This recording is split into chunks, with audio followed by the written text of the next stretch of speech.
মেঘটা যখন নামছে আষাঢ় মাস সেদিন ডাকটা মারিয়ে দিনটা নেমে আছে নামার পরে দিয়ে মনে করেন যে আমরা একটা খাল আছি, তো কালের মধ্যে তো পানি যায়, তখন আম্মা চিল্লাই তো জালটা লুয়ে গেলে না, জালটা লুয়ে গেলে না, হ্যাঁ তোর মতো হলো আনে কত মাছ মারতেছে, তখন কিতা করাম আম্মার চিল্লানি হুন্যে টাক জাল লুয়ে গেছি।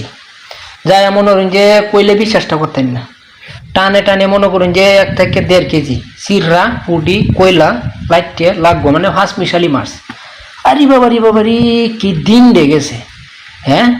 আর হেই মাছ বাড়ি টানলে মাছ কাটতে আম্মা নীলহা রাঁধছে, এই নীলহা মাছের হৌরাতে কইলে বিশ্বাসটা করতেন না।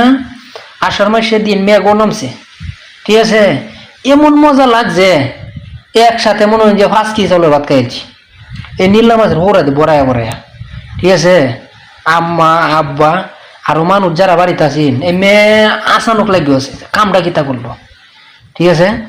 এমন কাওয়া খাইতাম, আর হন খাওয়া যায় না, খালি ফরমালিন, বিদেশ খালি ফরমালিন, যা খাই সব ফরমালিন।